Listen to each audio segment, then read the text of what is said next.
नमस्कार, उत्तराखंड समाचार में आपका स्वागत है। मैं रागिनी बिंजोला। सबसे पहले मुख्य समाचार।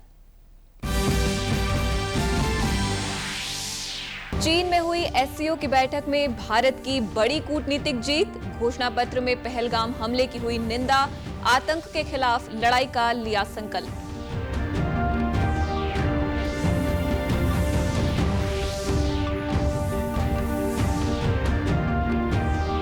आपदा से हुई क्षति का आकलन करने इसी सप्ताह उत्तराखंड आएगा केंद्रीय दल। गृह मंत्री अमित शाह के निर्देश पर 4 राज्यों के लिए किया गया है इन टीमों का गठन।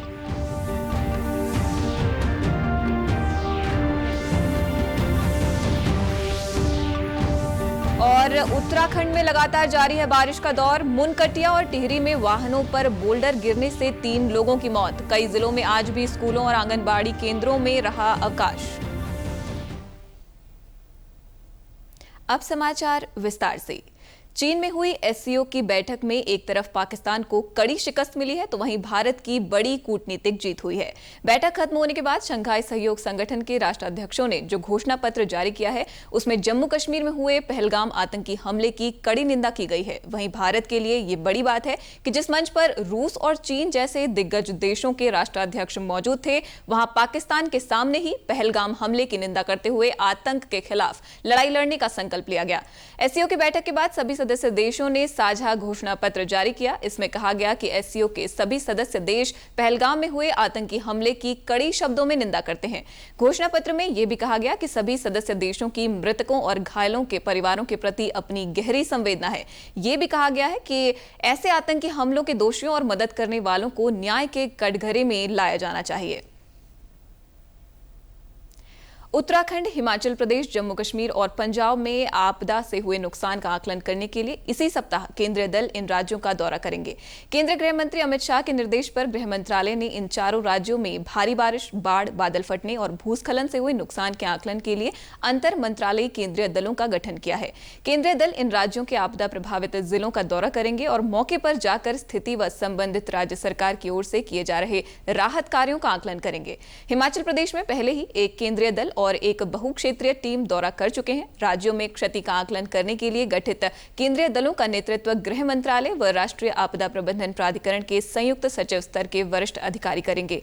इन दलों में व्यय, कृषि और किसान कल्याण, जल शक्ति, ऊर्जा, सड़क परिवहन और राजमार्ग, ग्रामीण विकास आदि मंत्रालयों के वरिष्ठ अधिकारी शामिल किए गए हैं। केंद्र की ओर से बताया गया है कि गृह मंत्रालय आपदा प्रभावित 4 राज्यों के वरिष्ठ अधिकारियों के संपर्क में है और आवश्यक लॉजिस्टिक सहायता प्रदान कर रहा है। इसमें एनडीआरएफ, सेना और वायुसेना के हेलीकॉप्टरों की तैनाती शामिल है जो खोज और बचाव कार्यों के साथ ही आवश्यक सेवाओं की बहाली में सहायता कर रहे हैं।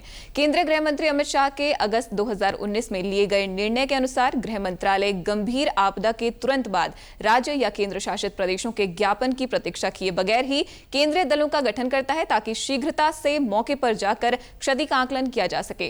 केंद्रीय दलों की रिपोर्ट के बाद केंद्र सरकार स्थापित प्रक्रिया के अनुसार नेशनल डिजास्टर रिलीफ फंड से राज्यों को अतिरिक्त वित्तीय सहायता प्रदान करती है। प्रदेश के अधिकांश जिलों में झमाझम बारिश हो रही है। इसके चलते कई जगह मार्ग अवरुद्ध होने के साथ ही लोगों को दिक्कतें पेश आ रही हैं। मौसम विभाग ने 4 देहरादून, हरिद्वार, टिहरी व पौड़ी जिले के लिए आज अत्यधिक भारी बारिश का रेड अलर्ट जारी किया है। इसके साथ ही अन्य जिलों के लिए भी भारी से बहुत भारी बारिश का ऑरेंज अलर्ट किया गया है। इसको देखते हुए देहरादून समेत अधिकांश जिलों में आज स्कूलों और आंगनबाड़ी केंद्रों में एहतियात के तौर पर अवकाश घोषित किया गया है। राजधानी देहरादून में सुबह से ही रिमझिम बारिश जारी है। चंपावत जिले में भी लगातार बारिश से आम जनजीवन प्रभावित हो रहा है। बारिश से हुए भूस्खलन के कारण हाईवे आज चौथे दिन भी यातायात के लिए बंद चल रहे हैं। देर रात से तेज हवाओं के साथ मूसलाधार बारिश होने से दर्जनों सड़कें अवरुद्ध होने के साथ ही मैदानी क्षेत्रों में जल भराव की स्थिति पैदा हो गई है। बारिश से नदी नाले उफान पर हैं। शारदा नदी का जल स्तर भी बढ़ रहा है। जिले में स्कूल बंद रखे गए हैं। चमोली जिले में बारिश के कारण ग्रामीण क्षेत्रों को जोड़ने वाले 54 लिंक मार्ग अवरुद्ध हैं। जिले में स्कूल व आंगनबाड़ी आंगनवाड़ी केंद्रों में अवकाश घोषित किया गया है। इस बीच मुख्यमंत्री पुष्कर सिंह धामी ने अगले 3 दिन के लिए जारी मौसम विभाग के रेड व ऑरेंज अलर्ट के मद्देनजर शासन व जिला स्तरीय अधिकारियों को अतिरिक्त सावधानी बरतते हुए 24/7 अलर्ट रहने के निर्देश दिए हैं। इस दौरान उन्होंने कहा कि अत्यधिक वर्षा के कारण राज्य के सामने लगातार चुनौतियां बनी हुई हैं और मौसम विभाग के पूर्वानुमान के अनुसार आने वाले कुछ दिन चुनौतीपूर्ण रहने वाले हैं। उन्होंने सभी अधिकारियों को निर्देश दिए कि आम नागरिकों की सुरक्षा के लिए समुचित कदम उठाए जाएं, भूस्खलन के दृष्टिगत मार्गों में विशेष सतर्कता बरती जाए, मैदानी क्षेत्रों में जल भराव की आशंका को देखते हुए सभी एहतियाती कदम उठाए जाएं। उन्होंने आपदा प्रबंधन एवं पुनर्वास सचिव विनोद कुमार सुमन को निर्देश दिए कि राज्य आपातकालीन परिचालन केंद्र से हर स्थिति पर नजर रखी जाए। उत्तराखंड में कई जिलों में बारिश से जहां जनजीवन अस्त व्यस्त है, वहीं 24 घंटे के भीतर अलग अलग हादसों में 3 लोगों की मौत हो गई है। आज सुबह रुद्रप्रयाग में सोनप्रयाग मुनकटिया मार्ग के बीच पहाड़ी से गिर रहे बोल्डर की चपेट में एक बोलेरो गाड़ी आ गई। हादसे में 2 लोगों की मौके पर ही मौत हो गई, जबकि अन्य घायल हो गए।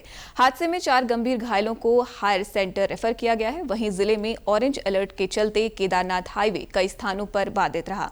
जनपद में लगातार हो रही बारिश के चलते फिलहाल चौकी जवाड़ी बाईपास पर पहुंच रहे यात्री वाहनों को केदारनाथ की ओर नहीं जाने दिया जा रहा है। साथ ही सभी के गैर जरूरी यात्रा करने से बचने की अपील की जा रही है। वहीं टिहरी में चंबा ऋषिकेश राष्ट्रीय राजमार्ग पर बीती शाम बेमुंडा के पास दर्दनाक हादसा हो गया। वहां पहाड़ी से गिरे बोल्डरों की चपेट में आने से स्कूटी सवार युवक की मौत हो गई, जबकि महिला गंभीर रूप से घायल हो गई।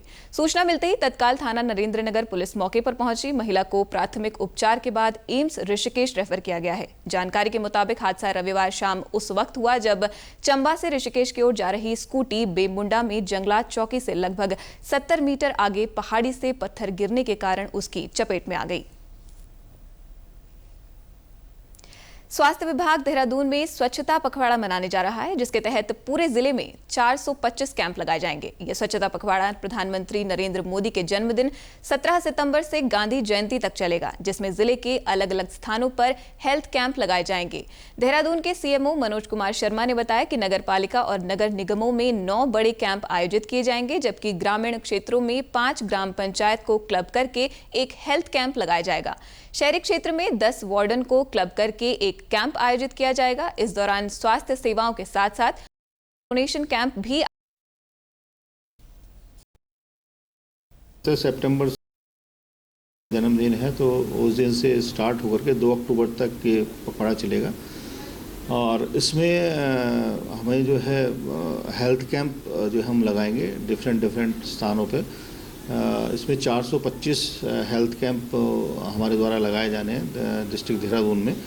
और ये जो कैंप होंगे 9 तो हम बड़े कैंप कर रहे हैं जो कि हमारे ब्लॉक लेवल पे होंगे और हमारे जो नगर निगम और नगर पालिका में 9 बड़े हम कैंप करेंगे। तो ये हमारी पूरी इसमें तैयारी है।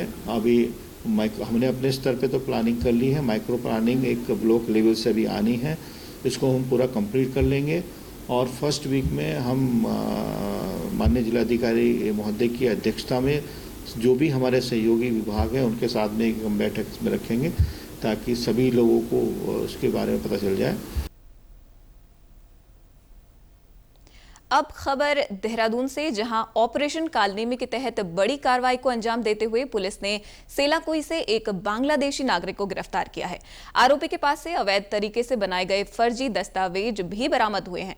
एलआईयू और स्थानीय पुलिस ने गुप्त सूचना पर कार्रवाई करते हुए कैंचीवाला क्षेत्र में छापेमारी कर एक संदिग्ध को पकड़ा। पूछताछ में उसने पहले खुद को पश्चिम बंगाल का निवासी बताया, लेकिन बाद में खुलासा हुआ कि उसका असली नाम चयन अधिकारी है और वो जैसौर बांग्लादेश का रहने वाला है। पुलिस ने आरोपी के पास से फर्जी आधार, पैन और ड्राइविंग लाइसेंस बरामद किए हैं। जांच में सामने आया है कि वो 2017 में भारत आया और अवैध तरीके से पहचान पत्र बनवाकर बंगाली डॉक्टर बनकर क्लिनिक चला रहा था। गिरफ्तार आरोपी के खिलाफ विदेशी अधिनियम समेत कई धाराओं में केस दर्ज कर लिया गया है। इसके साथ ही अभी तक के समाचार समाप्त हुए। दूरदर्शन समाचारों से जुड़े रहें। मिलते हैं फिर शाम 5 बजे के बुलेटिन में। नमस्कार।